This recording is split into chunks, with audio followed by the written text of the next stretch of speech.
Hello friends, I'm Nancy Kansagra and we are continuing with our cyber law and ethics series.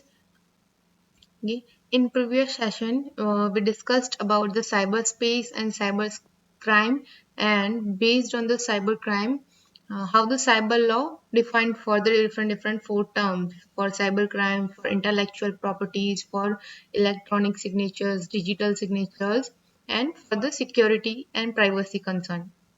कि जो cyber space हमारी life पे human life पे impact कर रहा था उसकी वजह से जो साइबर लॉ को 4 कैटेगरीज में डिवाइड किया गया है और वो कैसे वर्क करता है we studied that in previous lecture so in this lecture we are going to study about the need of the cyber law in cyberspace and the term which is cyber jurisprudence, okay, how it occurs and how it is related with the cyber law. So first of all, we will discuss about the need for cyber law in cyberspace. So sometimes the situation is very extreme कि at that time conventional law है वो useful नहीं रहता to cope up with cyberspace. Okay.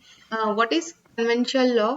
कि अगर दो parties है और वो दो पार्टीज के अकॉर्डिंग आपका साइबर स्पेस के लिए अग्रीमेंट बना है but sometimes the situation is extreme and your conventional law is not ready to cope up with your cyber space so at a time पे साइबर लॉ कैसे work करना चाहिए so some of this reasons are listed below कि आपको cyber law extreme level के पे कब use करना है और वो रीजंस क्या क्या हो सकता है so in that first one is कि sometimes your cyberspace is an intangible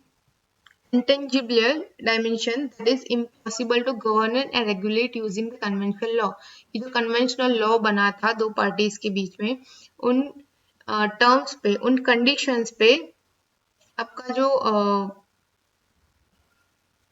आपने टर्म्स कंडीशंस बनाए थे वो आपकी साइबर स्पेस में फुलफिल नहीं हो रहे उस डायमेंशन को सेटिस्फाई नहीं कर रहे और वो आपको एक्यूरेट रिजल्ट नहीं दे रहा है और वो जो लॉस बने थे उनके साथ वो कंपेटेबल नहीं है सो उस टाइम पे उस साइबर स्पेस में आप कैसे हैंडलिंग करोगे one reason is that second one is कि cyberspace has complete disrespect for jurisdictional boundaries means कि जो कुछ फ्रॉड ऐसे होता है कि जो जुरिडिक्शनल बाउंड्रीज हमारा जो लॉ है उसके बियॉन्ड वो चले जाते हैं लाइक एग्जांपल कि अभी यूज ऑफ द टेक्नोलॉजी कोई person using your laptop your computer और a cell phone using this 2 to 3 devices वो एक कंट्री में बैठा है सपोज कंसिडर इट कि वो इंडिया में बैठा है और वहां से बैठे बैठे उसने किसी यूएस के कंप्यूटर से किसी third country consider it Switzerland USA से Switzerland millions of the rupees transfer कर दिए and that is just done in within few minutes ये जो पूरा टास्क है वो कुछ ही मिनट्स में उसने परफॉर्म कर दिया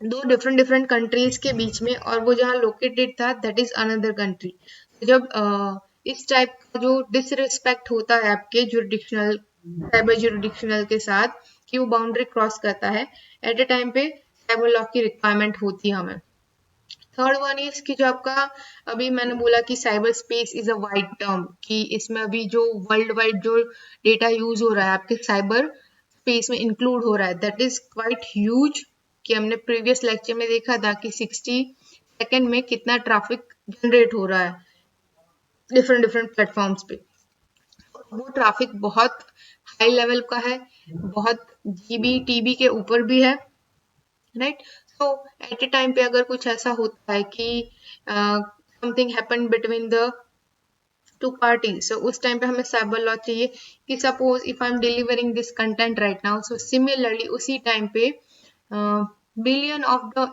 ईमेल्स क्रिस क्रॉसिंग हो रहा है मतलब एक जगह से दूसरी जगह हो रहा है सेंड हो रहा है रीड हो रहा है पास ऑन हो रहा है तो उसकी वजह से पॉसिबिलिटी है कि इलेक्ट्रॉनिक ट्रांसफरिंग जो हो रहा है डे टू डे लाइफ में उसकी वजह से पॉसिबिलिटी है कि हमारे साइबर क्राइम में कुछ ऐसा समथिंग हैपन हो तो उसके लिए हमें साइबर लॉ चाहिए उसके बाद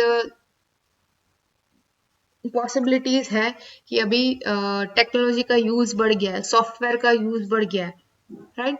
So using that softwares or applications might be possible, or using some tools might be possible कि आपके पिक्चर्स के साथ या तो आपकी वीडियोस के साथ different kind of confidentiality problem अगर होती है कि आपकी फोटो है और उसकी जगह किसी और का मुंह लगा के वो रख देते हैं, राइट? तो क्या हुई, आपकी इंफॉर्मेशन जो इमेज थी उसमें उन्होंने कॉन्फिडेंशियलिटी लीकेज किया, ऐसा हुआ। तो वो चीज बिटवीन द साइबर सिटीजन बहुत ट्रांसफर हो रही है, एक्सचेंज हो रही है। तो उनके लिए different type of the laws are there. Then after that there is an one more possibility कि साइबर स्पेस की वजह से अभी ऐसे सिनारियोज भी जनरेट हो रहे हैं जो आपने आज से पहले नहीं देखे थे, जो इकोनॉमिक एफिशिएंट नहीं थे। मीन्स कि बिलियन ऑफ डॉलर्स का आप ट्रांजेक्शन कर रहे हो थ्रू द सॉफ्टवेयर, इंडिया से यूएसए आप ट्रांसफर कर रहे हो, वो भी billion of amount is in billions, and वो जो ट्रांसफर हो रहा है उसके लिए ना आपको गवर्नमेंट लाइसेंस की रिक्वायरमेंट है, ना आपको शिपिंग की रिक्वायरमेंट है, ना आपको उसके एक्स्ट्रा चार्जेस हैंडल करने हैं, ना ही उसकी कोई कस्टम ड्यूटी पे करनी है। तो ये जो बिलियन मनी ट्रांसफरेशन हुआ उसके लिए आपको इन किसी चीज की जरूरत नहीं है। तो that is because of this cyber space, और वो जब हो रहा है at that time might be possible if some unauthorised person know this thing, तो उसके पर साइबर क्राइम अटेम्प्ट हो सकता है। After that there are more 2 to 3 approaches कि जिसमें ऐसे साइबर क्राइम का कंसिडरेशन किया गया है। उसमें से एक है कि जो हमारा अभी ग्लोबली डेटा यूज हो रहा है, कि globally data matter of second में यहाँ से वहां होता है। तो वो जो डेटा ट्रांसफर हो रहा है, राइट, वो डेटा ट्रांसफर बहुत ह्यूज अमाउंट पे हो रहा है। तो उसमें अगर कोई इंपॉर्टेंट फाइल है, उसमें कोई मेन ऑब्जेक्ट है, कंसिडर इट कि गवर्नमेंट का कोई डेटा है, कि गवर्नमेंट की कोई इंपॉर्टेंट फाइल है, उस वो बहुत बड़ी फाइल है और बहुत इंपॉर्टेंट डेटा है, और वो एक जगह से दूसरी जगह दूसरी कंट्री को for some reason they are sending that data. तो उनमें अगर कोई क्राइम अटेम्प्ट होता है, so that is considered in a that is might be solved by this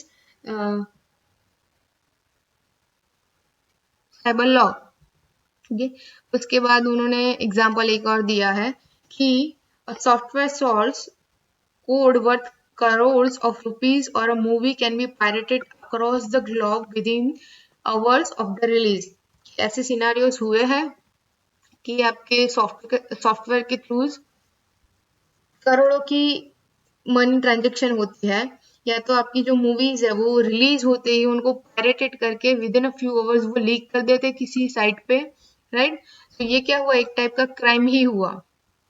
the last one is की थेफ्ट ऑफ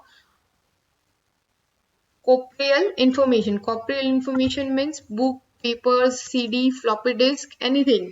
means कि अभी बहुत सारा कंटेंट डिजिटली आ गया है, जैसे कि अब बुक्स, हैंड रिटन बुक्स और हैंड पेपर बुक अगर आप नहीं पढ़ रहे हो, तो you can go through the digitally, कि जैसे अमेजोन किंडल है उसमें किसी ने अपना बुक पब्लिश किया, but same data with in few seconds किसी ने कॉपी किया और वो दूसरे नाम से पब्लिश कर दिया, तो क्या होगा, वो एक साइबर क्राइम होगा और उस पर हम साइबर लॉ अप्लाई कर सकते हैं।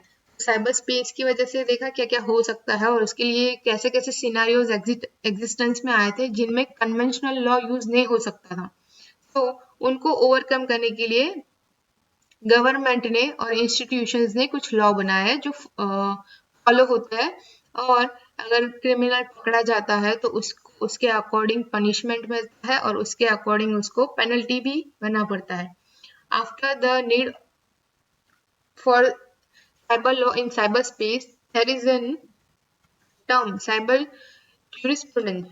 Jurisprudence means nothing but it is the study of law which is directly related to the cyber crime। कि ये जो साइबर क्राइम अक्कर हो रहा है और उनके लिए जो हम लॉ स्टडी कर रहे हैं, ओके, उनका कॉम्बिनेशन बोल सकते हो, या तो आप जूरिस्प्रूडेंस को ऐसे भी कंसिडर कर सकते हो कि जो लीगल इश्यूज है उनको सॉल्व करने के लिए साइबर स्पेस का और इंटरनेट का जो यूज हो रहा है उस टर्म को बोला गया है साइबर जूरिस्प्रूडेंस। तो ये जो साइबर क्राइम अक्सर होता है, अगर वो एक्सट्रीम लेवल पे होता है तो हमें थ्रू द कोड्स करना पड़ता है, but there are some security concerns जो हम खुद से भी कर सकते हैं, कि लाइक आप जो एप्लीकेशंस यूज करते हो, आप जो वेबसाइट यूज करते हो, वहां पे आपको 2 स्टेप और यू कैन सी कि सॉरी 2 फैक्टर ऑथेंटिकेशन हमेशा ऑन रखना है। ठीक है, अभी वो कैसे रखना है? If you are using Instagram तो इंस्टाग्राम की सेटिंग्स में जाओगे, वहां पे सेटिंग में आपको मिलेगा 2 फैक्टर ऑथेंटिकेशन ऑन करने का ऑप्शन। जैसे आपने ऑन कर दिया and some time it happens कि आपका इंस्टा अनइंस्टॉल हो गया है या आपने डिलीट कर दिया है, और उसके बाद अगर आप उसको इंस्टॉल कर रहे हो तो वो हमेशा हमेशा आप मतलब जब वापस लॉग इन करोगे तब वो 2 फैक्टर ऑथेंटिकेशन पूछेगा। फर्स्ट टाइम आपका पासवर्ड पूछेगा, सेकंड टाइम आपने जो भी ईमेल एड्रेस डाला होगा या जो भी नंबर डाला होगा उस पर्टिकुलर नंबर पे आपको एक 6 डिजिट का कोड आएगा, और जब वो 6 डिजिट का कोड आप एंटर करोगे उसी के बाद आप अपना इंस्टा यूज कर पाओगे। सो 1 फैक्टर कि आप 2 वे फैक्टर ऑथेंटिकेशन ऑन रखो। सिमिलर चीज आपके व्हाट्सएप में भी है कि अगर 2 फैक्टर ऑथेंटिकेशन ऑन करते हो तो वो आपको 6 डिजिट का पासवर्ड पूछता है। अगर काफी टाइम के लिए आपने व्हाट्सएप ऑन करके वहीं पे छोड़ दिया एंड कहीं काम करने चले गए, फिर वापस आके वो अगर क्लिक करते हो, ओपन करते हो, तो वो आपसे वो 2 फैक्टर ऑथेंटिकेशन कोड पूछता है। तो 2 फैक्टर ऑथेंटिकेशन सेट कर सकते हो। सेकंड गाइडलाइन दिया है उन्होंने स्ट्रॉन्ग पासवर्ड सेट करने का, कि आप जहाँ पे भी पासवर्ड सेट करते हो वहां पे put your strong password. Strong password means कि मिनिमम 8 कैरेक्टर्स होनी चाहिए। सेकंड, उसमें एक अपर लेटर होना चाहिए, एक लोअर लेटर होना चाहिए, एक नंबर एग्जिस्ट करना चाहिए, and then must be a 1 symbol included. ठीक है, तो वो क्या बनेगा? आपका स्ट्रॉन्ग पासवर्ड बनेगा। कि सपोज आप सिंपली हेलो पासवर्ड रख रहे हो कि आपको हेलो ही पासवर्ड में रखना है, तो व्हाट यू कैन डू, उसमें एक अपर लेटर यूज करो, एक स्मॉलर लेटर यूज करो। Using O you can use 0। Okay, तो वो थोड़ा सिंपल पासवर्ड भी आपका थोड़ा स्ट्रॉन्ग बन जाएगा, तो उसको डिक्रिप्ट करने में हैकर को थोड़ा टाइम लगेगा। And if you are using some type of the password की जिसमें आप रिपीटेशन ला रहे हो, ओके, रिपीटेशन की sorry repetition of the password नहीं होना चाहिए क्योंकि वो बहुत जल्दी ग्रैब हो जाता है। Okay, so let me show you कि ये जो पासवर्ड चेकर है वो कैसे वर्क करता है। There is an one website my one login, उस पे आपको अगर पासवर्ड चेक करना है कि आपका पासवर्ड कितना strong है, you can easily check it. If I am putting A, B, C, so that is weak keys as well as it is showing over here कि ये lower keys में। अभी मैंने कोई word डाला upper keys में, ठीक है, तो इस पासवर्ड को क्रैक करने में उसको 2 सेकंड लगेगा। Now I am adding some numbers too. So by default उसकी पासवर्ड क्रैकिंग टाइम इंक्रीज हो गई सेकंड्स की, and I am adding 1 or 2 symbols in that। okay, कि मैंने कोई symbol ऐड कर दिया, and again I am adding some more few characters or symbols or a number। so according to your password यहाँ पे आपको show करेगा कि आपका जो टाइम है कि मैंने जो पासवर्ड पुट किया है उसको अगर हैकर को क्रैक करना है तो उसको अराउंड 379 मिलियन लगेंगे टू सॉल्व दिस पासवर्ड और to crack this password. And remember thing कि अगर आप कोई पासवर्ड सेट कर रहे हो तो हर एप्लीकेशन में या हर जगह एक जैसा पासवर्ड मत सेट करो, उसको चेंज करते रहो ताकि उसको फाइंड करने में थोड़ी डिफिकल्टीज हो। तो ये जो है वो हम खुद से ध्यान रख सकते हैं कि अगर हमारे पर कोई साइबर क्राइम अटेम्प्ट हो रहा होगा तो उसको हम अवॉइड करवा सकते हैं। तो उसके लिए हमें किसी लॉ की या किसी जूरिस्प्रूडेंस की रिक्वायरमेंट नहीं होगी। बट अगर हमारे साथ एक्सट्रीम लेवल का कुछ फ्रॉड होता है, कुछ हार्म होता है, मेंटली या फिजिकली कोई हार्म करता है हमें, सो उस टाइम पे हम जूरिस्प्रूडेंस या लॉ का यूज कर सकते हैं। As we studied this term in earlier slides, jurisprudence means nothing but the legal theory of philosophy of law। मतलब कि जैसे कि हम हाई कोर्ट में जाते हैं और वहां पे जो लॉज होता है फॉर पर्टिकुलर क्राइम, सिमिलरली अगर आप साइबर में कोई क्राइम कर रहे हो तो उसके लिए जो लॉ है उनको साइबर लॉ बोला जाता है। और ये जूरिस्प्रूडेंस जो टर्म है वो दो वर्ड का कॉम्बिनेशन है और ये आया है फ्रॉम द लैटिन वर्ड्स, कि जो दो लैटिन वर्ड थे कि जुरिस एंड प्रुडेंटिनिया। ओके, जुरिस मीन्स की लॉ एंड प्रुडेंटिनिया मीन्स की विजडम, नॉलेज, फोरसीइंग, की नॉलेज ऑफ योर विजडम। इन दोनों वर्ड को मिला के बनाया गया है jurisprudence means the study of the theory and the philosophy of law rather than the study of the legal system. कि आपकी फिलोसॉफी या आपकी थियरी उनके बेस पे वो फॉलो होता है। और इसके लिए different different type of the schools भी है कि school of the law they are existing right now. ठीक है, जैसे हम इंजीनियरिंग पढ़ते हैं, साइंस पढ़ते हैं, मेडिकल पढ़ते हैं, राइट। तो मेडिकल के लिए भी अलग से मेडिकल ज्यूरिस्प्रूडेंस के डिपार्टमेंट है, जहाँ पे अगर मेडिकल के सेक्टर में कुछ ऐसा अकर होता है क्राइम जैसा, जैसे हमारी ये साइबर वर्ल्ड में क्राइमिंग अकर हो रही है, सो साइबर ज्यूरिस्प्रूडेंस अक्कर में आया। सिमिलरली मेडिकल ज्यूरिस्प्रूडेंस भी है। और ये जो ज्यूरिस्प्रूडेंस है उनका रोल क्या होता है कि ये लॉ कैसे वर्क करेगा, और अगर कुछ लॉ बना है तो उसको हम मतलब पब्लिक ओबे कर रही है तो कैसे कर रही है, एंड उनको अगर नए लॉ इंक्लूड करने तो वो कैसे कर सकते हैं। Yes, so that all these things covered in this jurisprudence. ठीक है, तो ये jurisprudence में जो चीजें इंक्लूडेड हो रही है वो कैसे हो रही है कि हम जो अभी डेटा स्टोर करवा रहे हैं हमारे साइबर स्पेस में, मीन्स हमारे कंप्यूटर में या तो हमारे किसी डिवाइस में। ओके, तो आप एक छोटे से डिवाइस में बहुत सारा डेटा फीड कर रहे हो, कि उसको दे रहे हो और वो स्टोर कर रहा है। तो ये जो डेटा है उसका वर्चुअली मीडियम पे कैसे यूज हो रहा है, और उसको अगर कोई ब्रीच कर रहा है कि उसमें कोई हार्म हो रहा है, तो उसके लिए हमारा साइबर लॉ, साइबर ज्यूरिस्प्रूडेंस कैसे यूज होता है। सेकेंड थिंग कि easy to access the problem, मतलब कि कंप्यूटर सिस्टम के थ्रू कोई अनऑथोराइज्ड एक्सेस हो रहा है, कोई अनऑथोराइज्ड डेटा हो रहा है, मीन्स कि कुछ की लॉगर्स होते हैं, मतलब software key loggers and hardware key loggers, there are two different type of the key loggers. Basically बोलते हैं कि आपका जो सिस्टम होता है उसमें डेटा को हम पहुंचाने के लिए दो डिफरेंट टाइप के की लॉगर्स अवेलेबल है। तो कोई की लॉगर्स है, या तो कोई लॉजिक फॉर्म्स है, या तो कोई ऐसे टूल है जो एडवांस्ड वॉइस रिकॉर्डर्स प्रोवाइड करते हैं, कि किसी और ने वीडियो बनाया है और वो अपना वॉइस यूज करके यूजिंग दोज रिकॉर्डर्स वो खुद का वॉइस वहां पे इम्प्लेंट करता है। ठीक है, फिर रेटिना इमेजेस है। सो इन सब का साइबर स्पेस के साथ यूज होता है, और ये सारी चीजें यूज करके किसी को फूल बनाते हैं, मतलब उनके साथ फ्रॉड करते हैं, राइट। और तो बोल सकते हो कि जो बायोमेट्रिक सिस्टम्स है, बायोमेट्रिक सिस्टम्स का गलत तरीके से कुछ उसमें छेड़खानी करके उसका डे टू डे लाइफ में जो रिजल्ट आना चाहिए उसका ऑपोजिट रिजल्ट लाते हैं। या तो जो फायरवॉल्स, अगर फायरवॉल्स मीन्स नथिंग बट की प्रोटेक्शन टू योर सिस्टम्स, कि आपके कंप्यूटर में भी फायरवॉल ओपन होता है, आपके मोबाइल फोन में भी फायरवॉल ओपन होता है, और वो आपको ओपन रखना चाहिए ताकि आपके जो डिवाइस की सिक्योरिटी वो ज्यादा बनी रहे। तो वो उन फायरवॉल को भी बाईपास कर जाता है, और देन वो using the security systems which is not good thing and which impact normal human life. Okay, so one is that कि उसके लिए साइबर ज्यूरिस्प्रूडेंस होना चाहिए।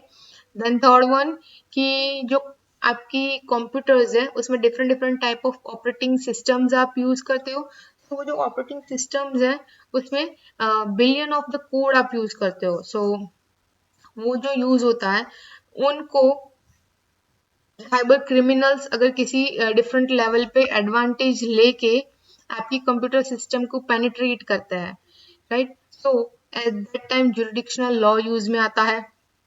फिर negligence, it is very near to the human conduct ही, means कि अगर आपने कुछ प्रोवाइड किया है या प्रोटेक्ट कर रहे हो यूजिंग हम एंटीवायरस सॉफ्टवेयर या फायरवॉल्स, आप अपने सिस्टम को प्रोटेक्ट कर रहे हो, बट स्टिल कि excess use of your internet, excess use of your technology, somehow आपका जो डेटा है उसमें कोई अनऑथोराइज पर्सन एक्सेस ले लेता है, और वो जो पर्टिकुलर साइबर क्रिमिनल है वो टुक ओवर कर लेता है आपके सिस्टम को, कि उसने हाईजैक कर लिया आपके सिस्टम पे, हाईजैकिंग हुई है। आप वो बोल सकते हो।